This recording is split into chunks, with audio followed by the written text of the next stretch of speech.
दोस्तों आज की हमारी सच्ची घटना की शुरुआत होती है हरियाणा राज्य के फरीदाबाद जिले से। और इसी फरीदाबाद जिले के अंदर एक कॉलोनी लगती है जिस कॉलोनी का नाम दयानंद सरस्वती कॉलोनी होती है। और इसी कॉलोनी के अंतर्गत एक बेहद ही खूबसूरत महिला जिसका नाम एकता देवी होता है, जिसकी उम्र तकरीबन 26 साल के आसपास होती है। ये जो एकता देवी होती है, इसका जो पति रहता है जिसका नाम रघु होता है, दरअसल वो छोटा मोटा प्राइवेट नौकरी किया करता था।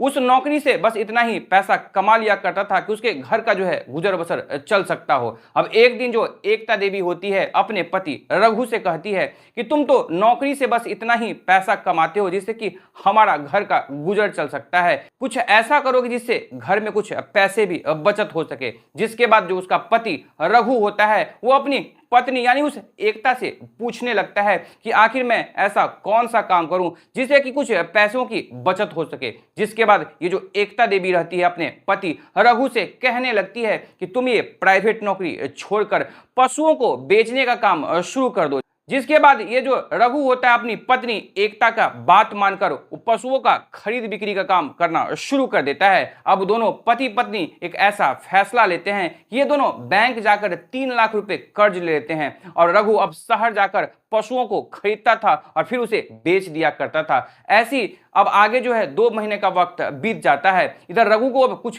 पैसों की बचत होना भी शुरू हो जाता है। लेकिन तभी जो इसकी पत्नी जो एकता होती है वो अपने पति रघु से कहने लगती है कि दरअसल मैं काफी पढ़ी लिखी लड़की हूं, दरअसल मैंने बीए पास किया है, मैं चाहती हूं कि अपने गांव में ही जो एक प्राइवेट स्कूल है मैं उसमें जाकर अपना इंटरव्यू दूं। अगर मैं वहां सिलेक्ट हो जाती हूं तो मैं भी कुछ पैसे कमा लिया करूंगी जिससे कि घर में सहारा मिल जाएगा। जिसके बाद जो रघु होता है पहले तो अपनी पत्नी एकता देवी को बहुत समझाता है कि तुम स्कूल में आखिर कितना ही पैसा कमा लोगी। लेकिन जिसके बाद जो इसकी पत्नी एकता देवी होती है वो अपने पति से कहने लगती है कि जो भी पैसा आएगा घर के लिए ही तो अच्छा होगा। जिसके बाद इसका जो पति यानी कि रघु होता है अपनी पत्नी की बात मान जाता है। अब इधर एकता देवी अपने ही गांव के जो विद्यालय यानी प्राइवेट स्कूल होता है वहां जाकर वो इंटरव्यू देती है और जिसके बाद उस प्राइवेट स्कूल में वो सिलेक्ट भी हो जाती है। अब जिसके बाद ये जो एकता देवी होती है सुबह के 8 बजे उस प्राइवेट स्कूल में जाया करती थी और तकरीबन 2-3 बजे वहां से पढ़ाकर घर लौट जाया करती थी। अब ऐसी 1 से 2 महीने का सिलसिला आगे बढ़ता है, यानी कि अब ये दोनों जो पति पत्नी रहते हैं दोनों अपने अपने काम में व्यस्त रहते हैं। इधर एकता देवी स्कूल में जाकर बच्चों को रोज पढ़ाया करती थी और इसका जो पति रघु होता है वो शहर में जाकर पशुओं को खरीदा करता था और उसे बेचा करता था। सब कुछ अच्छा चल रहा होता है। अब इधर जो एकता देवी होती है एक दिन उस प्राइवेट स्कूल के कक्षा 12 में वो बच्चों को पढ़ाने जाती है। उस कक्षा 12वीं में 2 लड़के होते हैं जो कक्षा 12वीं में 2 बार फेल हो चुके थे, जिसका नाम नीरज और मुकेश होता है। अब जैसे ये जो महिला टीचर यानी कि एकता देवी होती है उस स्कूल में बच्चों को यानी कि उस कक्षा 12 में बच्चों को पढ़ाने के लिए जैसी जाती है, ये जो मुकेश और नीरज जो दोनों लड़के रहते हैं यानी दोनों आपस में दोस्त रहते हैं, ये गलत गलत हरकतें करना शुरू कर देते हैं। उस क्लास में अजीब अजीब सी आवाजें निकालना शुरू कर देते हैं। जिसके बाद ये जो एकता देवी यानी ये महिला टीचर होती है उन दोनों बच्चों के पास जाकर उनसे पूछती है कि आखिर तुमने अपना होमवर्क बनाकर आया है कि नहीं आया है। जिस बात पर ये जो नीरज और मुकेश होते हैं इस एकता देवी यानी उस महिला टीचर से कहने लगते हैं कि दरअसल मैंने अपना होमवर्क वाली कॉपी घर ही पर भूल आए। जिसके बाद ये एकता देवी उन दोनों बच्चों को एक एक डंडा लगा देती है। जिस बात पर ये जो नीरज और मुकेश होता है अंदर से काफी आहत हो जाता है, क्योंकि आज ये महिला टीचर भरे क्लास में इस नीरज और मुकेश का जो कि पनिशमेंट दिया हुआ था इन दोनों का इंसल्ट कर दिया था। जिसके बाद नीरज और मुकेश नाम का ये दोनों जो स्टूडेंट रहता है यानी कि बदतमीज ये दोनों छात्र होते हैं, ये महिला टीचर एकता के खिलाफ षड्यंत्र रचना शुरू कर देते हैं। दरअसल अब ये दोनों छात्र अपने घर पर जाते हैं और अपने माता पिता से कहने लगते हैं कि हमारी क्लास में एक टीचर आई है जो कि बहुत अच्छा पढ़ाती है, मैं चाहता हूं कि मैं उस टीचर से पढ़ूं। जिसके बाद इन दोनों के जो माता पिता रहते हैं इस दोनों की बात को मान जाते हैं। जिसके बाद नीरज के जो पिता होते हैं इस एकता देवी के घर पहुंचकर इस एकता देवी से कहने लगते हैं कि हमारा जो लड़का है वो आपसे ट्यूशन पढ़ना चाहता है। दरअसल हमारे यहाँ एक कमरा भी खाली है, अगर आप हमारे घर पर आकर इन दोनों बच्चों को ट्यूशन पढ़ाना शुरू कर दें तो बहुत ही अच्छा होगा। इसके बदले 5 से 6 हजार रुपए महीने का दिया करूंगा। जिसके बाद ये जो एकता देवी होती है वो थोड़ा पैसों की लालच में आती है और फिर उस दोनों बच्चों को पढ़ाने के लिए तैयार हो जाती है। अब एकता देवी अगले ही शाम को 5 बजे के आसपास उस नीरज के घर पर पहुंच जाती है और नीरज को पढ़ाना शुरू कर देती है। 10 से 15 मिनट बाद उसी के घर पर उसका दोस्त मुकेश होता है, वो भी पहुंच जाता है। अब ये महिला टीचर दोनों बच्चों को काफी मन से पढ़ा रही होती है। ये दोनों बच्चे तो अपने मन में कुछ अलग ही ख्यालात को जन्म दे रहे होते। दरअसल उस दोनों बच्चे को इस महिला टीचर से जो बदला लेना था, आखिर ये जो महिला टीचर ने भरे क्लास में इन दोनों बच्चों को डंडे मारा था, इस दोनों नीरज और मुकेश को उसी का बदला चुकाना था। अब ये जो महिला टीचर यानी कि एकता देवी होती है, इस दोनों छात्र के घर पर 15 दिन के आसपास से लगातार उसके घर पर जाकर पढ़ा रही होती है। तभी जो नीरज के पिता होते हैं, दरअसल नीरज से बताते हैं कि मुझे कुछ जरूरी काम से दूसरे शहर जाना है, मैं 2-3 दिनों के अंदर लौट आऊंगा। जिसके बाद ये जो नीरज होता है अपने दोस्त मुकेश को फोन लगाता है और अपने दोस्त मुकेश को बताता है कि दरअसल मेरे जो माता पिता हैं वो घर से बाहर जा रहे हैं, यानी कि दूसरे शहर जा रहे हैं। यही सही मौका है कि उस महिला टीचर से जो बदला लेना है उसे हम लोग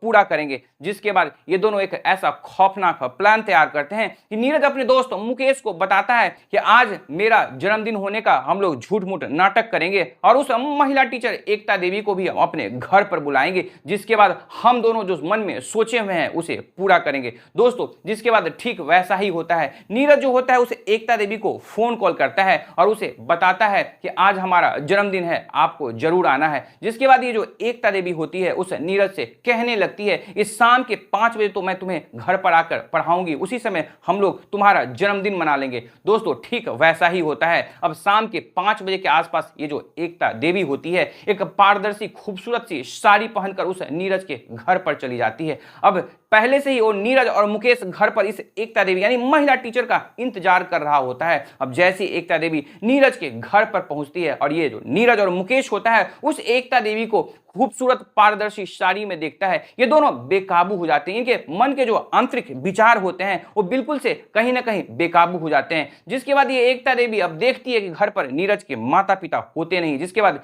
ये एकता देवी अब नीरज से पूछने लगती है कि आखिर तुम्हारे माता पिता कहाँ चले गए। जिसके बाद नीरज कहने लगता है कि दरअसल मेरे माता पिता को कुछ जरूरी काम आ गया था, वो दूसरे शहर को गए हैं, उन्होंने मुझे कुछ पैसा दिया और कहा है कि तुम अपना जन्मदिन मना लेना। दोस्तों ये जो एकता देवी रहती है उस नीरज पर विश्वास कर लेती है। जिसके बाद नीरज जो होता है प्लान के मुताबिक पहले से केक और कुछ कोल्ड ड्रिंक घर पर मंगवा रखा होता है। जिसके बाद जब एकता देवी जो होती है उसे नीरज और मुकेश के साथ नीरज का जन्मदिन सेलिब्रेट करना शुरू कर देती है। इधर जो मुकेश होता है उस एकता देवी को कोल्ड ड्रिंक देता है, लेकिन उस कोल्ड ड्रिंक में पहले से नशीली पदार्थ मिलाई जा चुकी रहती है। जिसके बाद जैसे वो एकता देवी उस कोल्ड ड्रिंक को पीती है 5 मिनट के अंदर ही वो बेहोश हो जाती है। जिसके बाद अब नीरज और मुकेश उस एकता देवी को बेहोशी की हालात में अपने बेडरूम में यानी अपने कमरे में ले जाता है और दोनों प्राकृतिक और अप्राकृतिक तरीके से उस महिला टीचर एकता देवी के साथ गलत रिश्ते कायम करना शुरू कर देता है। तकरीबन 2 से 3 घंटे तक ये दोनों जो छात्र होते हैं उस महिला टीचर के साथ गलत रिश्ते कायम करते चले जाते हैं।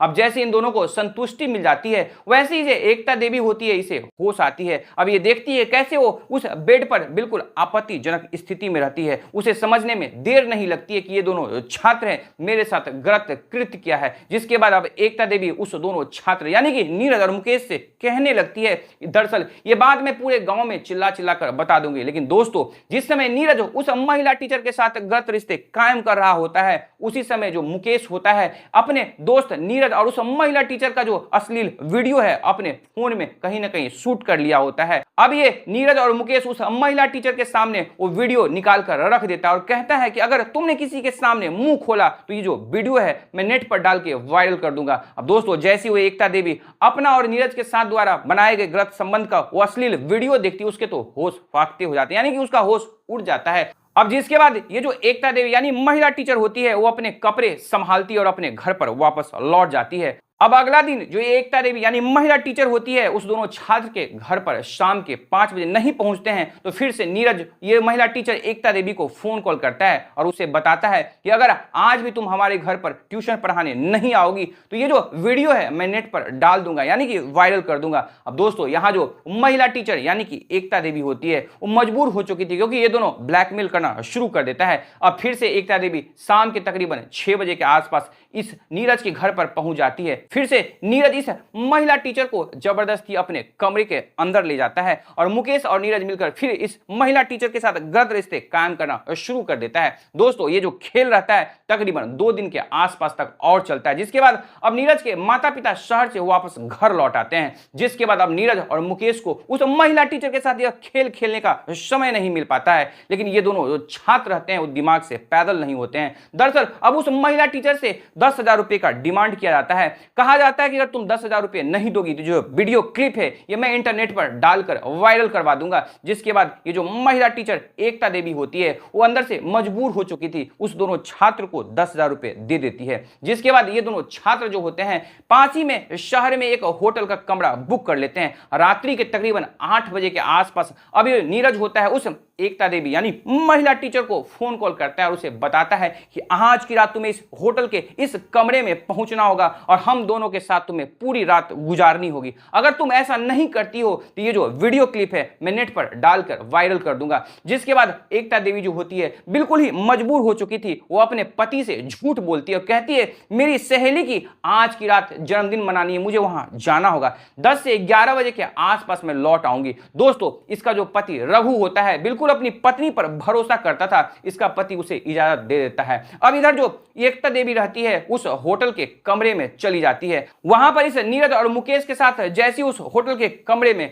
अंदर उस समय व्यतीत कर रही होती है, इन दोनों लड़कों यानी इन दोनों छात्र और उस एकता देवी का ही किस्मत खराब रहता है। आज की रात उस होटल पर पुलिस वाले रेड कर देते हैं। अब जैसे उस होटल में पुलिस वाले रेड करते हैं, इस दोनों छात्र यानी नीरज और मुकेश साथ में जो महिला टीचर एकता देवी होती, तीनों को पुलिस वाले गिरफ्तार कर लेते हैं, उसे अंदर लॉकअप में बंद कर देते हैं। जिसके बाद अब ये जो महिला टीचर रहती है उस पुलिस वाले के सामने गिड़गिड़ाने लगती है, कहने लगती है कि दरअसल मेरी इज्जत का क्या होगा, मेरे साथ ये दोनों जो लड़के हैं इस तरह से मेरे साथ कुकृत्य किए हैं। अब जैसे ही महिला टीचर एकता देवी होती है पुलिस वाले के सामने अपना आप बीती रखती है, पुलिस वाले तो पहले यकीन नहीं करते हैं, लेकिन जैसे ही वो एकता देवी अपने फोन में वो जो नीरज और मुकेश उसके फोन में जो वीडियो क्लिप यानी उस मैडम के फोन में वीडियो क्लिप भेजा था, उस वीडियो क्लिप को जैसे पुलिस वाले को दिखाया जाता है, पुलिस वाले के तो होश फाकते हो जाते हैं। पुलिस वाले उस महिला टीचर पर यकीन कर लेता है, जिसके बाद उस महिला टीचर को छोड़ दिया जाता है और इस दोनों लड़कों को बाल सुधार गृह भेज दिया जाता है। क्योंकि दोस्तों ये जो नीरज और मुकेश नाम का लड़का रहता है वो 18 वर्ष से कम रहता है, जिसके कारण इन दोनों को बाल सुधार गृह भेज दिया जाता है। तो दोस्तों यह थी पूरी कहानी। इस पूरी कहानी को सुनने के बाद इस कहानी के बारे में आपकी क्या राय है,